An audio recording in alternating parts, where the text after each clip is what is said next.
dobra sta prijatelja, vedno le naprej na zelene travnike.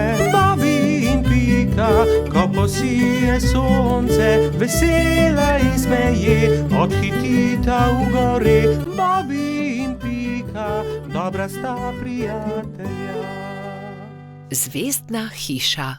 Nekega poletnega večera sta Bobby in Pika kartala v pikčasti hiši, ko sta zagledala velik sijaj čez hrib. Kaj je bilo to? Je vprašal Bobby. Kot da sem videl padajočo zvezdo. Padajoča zvezda ni mogoče, poglejva bliže, je predlagala Pika. Bobby in Pika sta se z roko v roki odpravila proti svetlobi.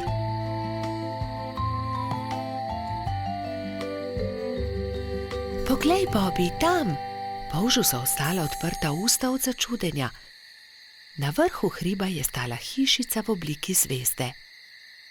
Kako je prišla sem ta hiša? Do zdaj ni bila tukaj, je šepnil Bobby. Ostani tukaj, jaz pa grem hitro povedati drugim, je šepnila Pika in že odletela poklicat Baltazarja, Rozi in Gašperja. Ko so bili vsi skupaj, so počasi upali stopiti bliže skrivnostni hišici. Gašper je potrkal. Sramežljivo lepo dekle je pogledalo izza vrat. V laseh, ki so ji segali do tav, so se bleščale zvezde, zlata krila so se ji bleščala v temi. Bobby jo je ogovoril. Kako si prišla sem? Kdo si? Vendar dekle ni odgovorilo. Poskusil je tudi Gašper. Naj ti pomagamo? Vendar tudi zdaj ni bilo odgovora. Dekle je le stalo in se ni oglasilo. Dobro, če ne poveš ničesar, potem ne povej, se je kujal Gašper. Pridite, pojdimo domov. Počakajte, se je oglasila Pika. Mogoče ne zna govoriti. Ne zna govoriti?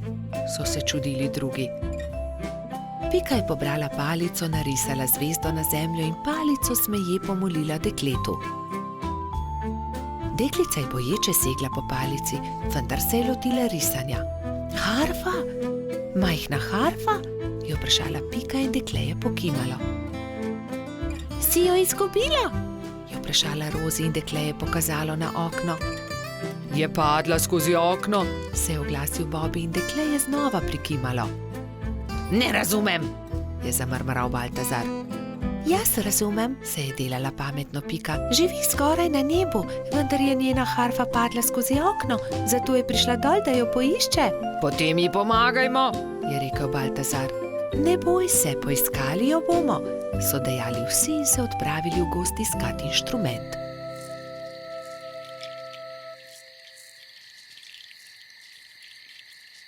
Nikjer je ni, je žalostno dejal Bobby. Pogledal sem vsak grm. Tudi jaz je ne najdem, čeprav smo pogledali vse povsod, se je jezil tudi Baltazar. Pogledala bom tudi skoraj na višini, je dejala Rozi, razprla krila in odletela gor. Tu je, našla sem jo, je po dolgem času zavpila metuljčica. Iz gnezda kanarčkov je dvignila majhno zlato harfo.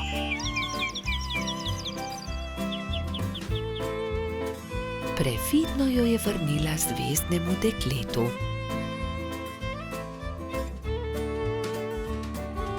Dekle je odšlo v hišo in zaklenilo vrata. Iz las je vzela drobno svetlečo zvezdo in jo dala Rozi. Meni jo daš? Je presenečeno vprašala metuljčica in zvezdno dekle je pokimalo. Stopila je k oknu in podrgnila harfo.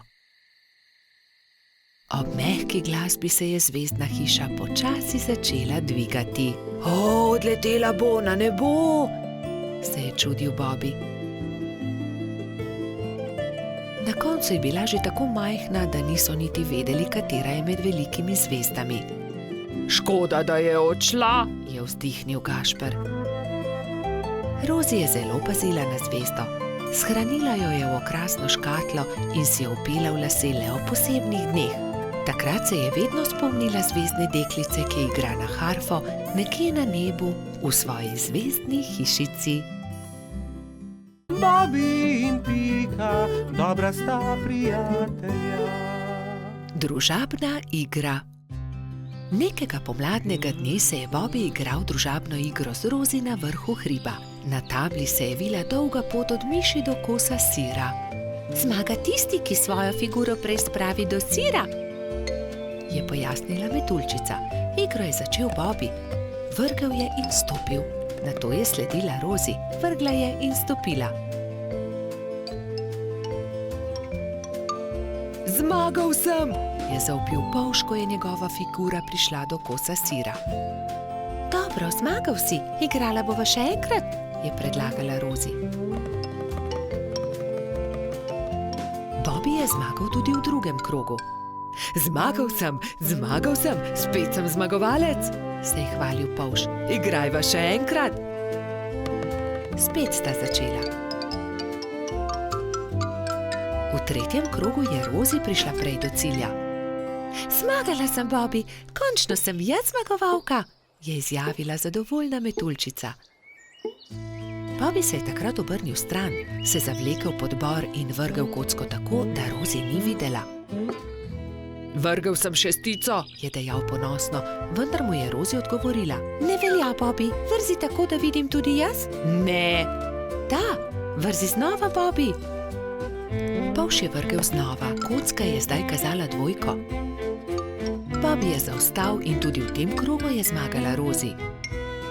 Ne velja, hočem zmagati, to je prevara.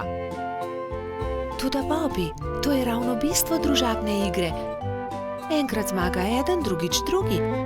Ne moreš vedno zmagati.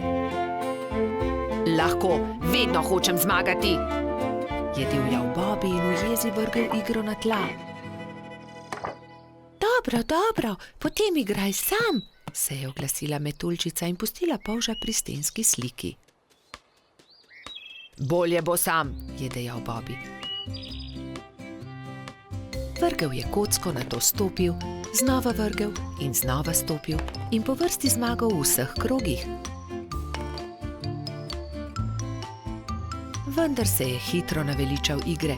Poleg sebe je posadil svojega medvedka, vendar medvedek ni bil vznemirljiv nasprotnik. Končno se je Bobby odpravil poiskat Rozi. Ni dobro igrati sam, si je mislil žalostno. Metuljčica se je na travniku ravno kartala s Piko, Gumbijem in Baltazarjem. Se lahko pridružim, je plašno vprašal Bobby. No, veš, Bobby, če se nam pridružiš, ni nujno, da bo zmagal in ne bi rada, da tudi karte vržeš ob tla. Rozi je zavpila za njim. Bobby, lahko se pridružiš, vendar le, če obljubiš, da ne boš jezen, če ne bo zmagal. Dobro je, no, se je strinjal Bobby in že tekel k drugim. Kartali so do teme. Enkrat je zmagal Bobby, drugič Rozi, vendar so tudi Gumbi, Baltazar in Pika zmagali po krog. Bobby je bil srečen, da se lahko igra s prijatelji in ni bil jezen, če ni zmagal. Nenadoma je priletel rogač Gašper in vzkliknil od zgoraj. Poglejte, izrezljal sem palice, pridite, zakurimo ogenj, specimo jabolka. Ta zamisel je bila všeč vsem. Prišel je tudi koloradski hrošč Bajsi.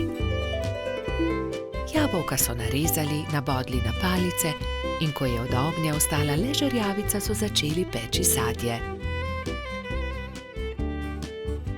Spekli in pojedli so vse jabolčne kolobarje. Bobby je svoj zadnji jabolčni kolobar dal Rozi. Zelo rad bi povedal kaj prijaznega metuljčici, vendar je na koncu le rekel: Izvoli, tebi ga dam.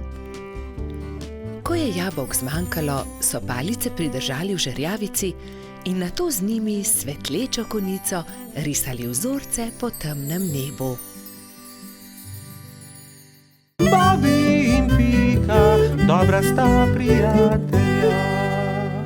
Prijateljstvo.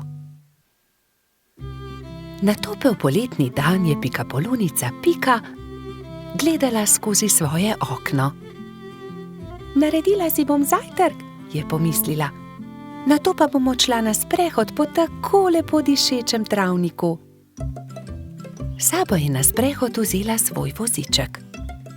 Mogoče bom našla kaj zanimivega in lahko uporabim voziček, da to odpeljem domov, si je mislila. Ojoj, je vzkliknila Pika. To je čudovita češnja, pravi zaklad. To bo čudovito kosilo. Poskušala je dvigniti češnjo na voziček, vendar je bila pretežka. Čeprav se je tako zelo trudila in ni mogla dvigniti.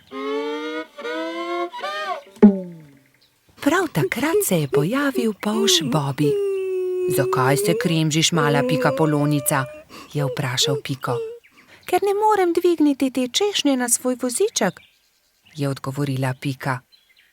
Ne bodi žalostna, ti bom jaz pomagal, je rekel Bobby in ji ponudil pomoč. Skupaj sta lahko dvignila težko češnjo brez težav.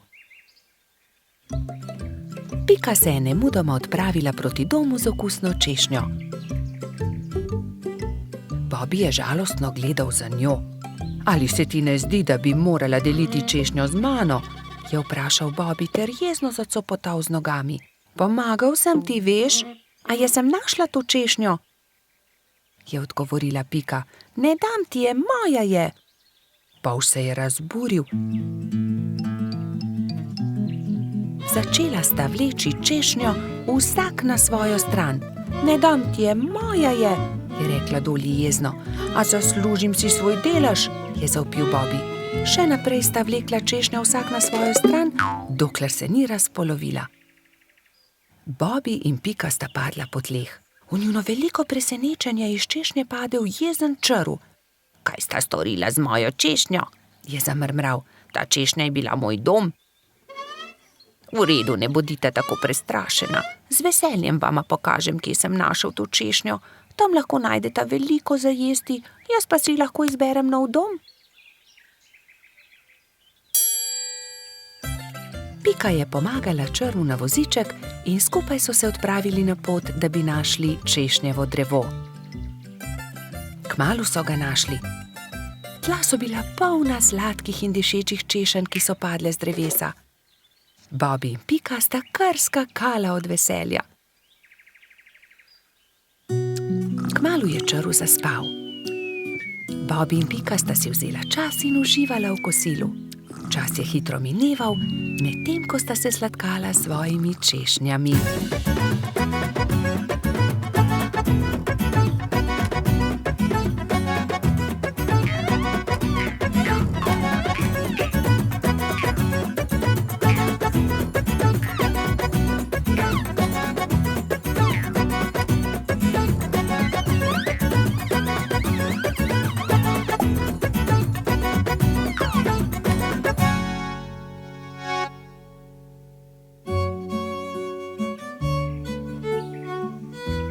Bilo je že kar pozno, ko sta se odpravila domov.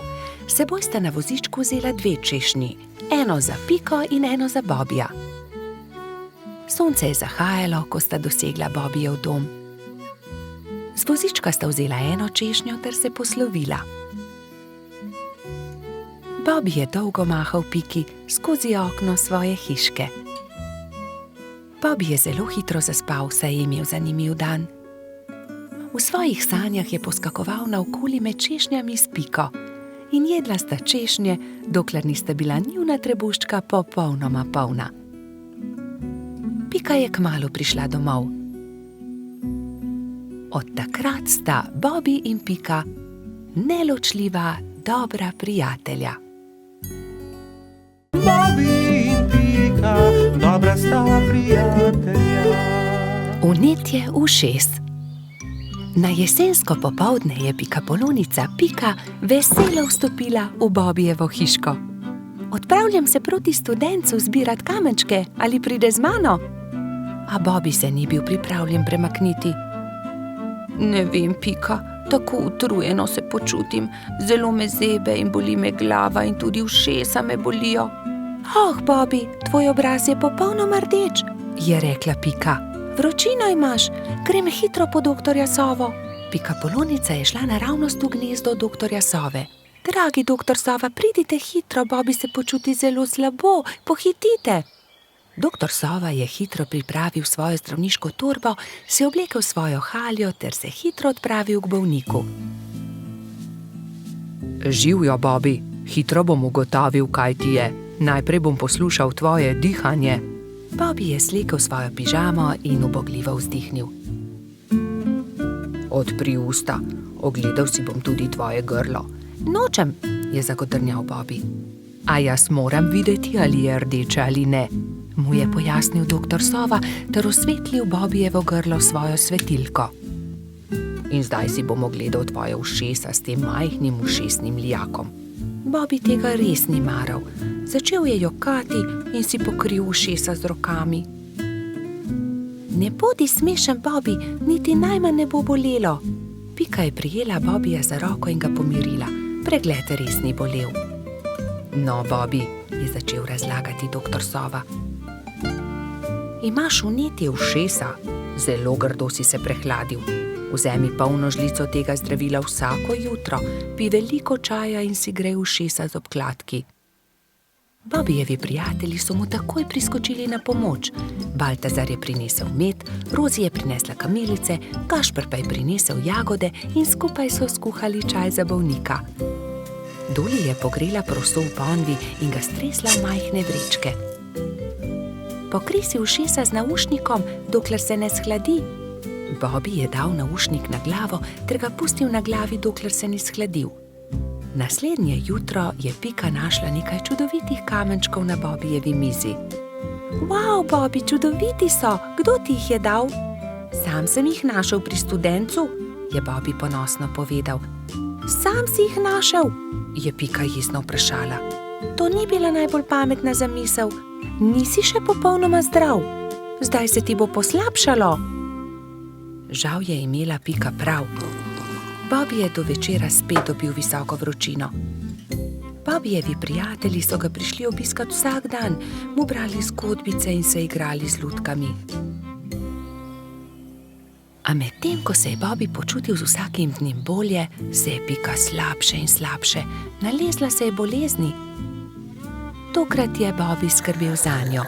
Kuhal je čaj in grel proso za naušnike. Doktor Sova je obiskal tudi Piko. O ne, očitno imamo novo bolnico. Nalezla si se od Bobbyja. Povedal je Piki, kaj mora storiti, da bo ozdravela. Nato pa je spet pregledal Bobbyja. Zdaj si povsem zdrav, a za vsak primer te bom še enkrat pregledal. Vse je v redu, popolnoma si okreval, ti mali polž. Minilo je nekaj dni. Pika je pridno jemala zdravila, pila veliko čaja, veliko počivala in kmalu se je počutila bolje. Doktor Sova je spet prišel na obisk in z veseljem opazil, da je bila tudi Pika zdrava. Zdaj gremo lahko končno vsi k studencu zbirat kamenčke. Bobby je kar skakal od navdušenja. Hura, pojdimo k studencu, so vzkliknile 3 male sovice doktorja Sove. Tudi me bi rade šle. Ne pozabite se toplo obleči, je rekel doktor Sova strogo. Bobbyja in Pike ni bilo treba opozoriti. Nista pozabila na šal, kapico in tople čevlje. Lovili so se, dokler se ni stemnilo. Svoja vedra so napolnili z lepimi malimi kamenčki.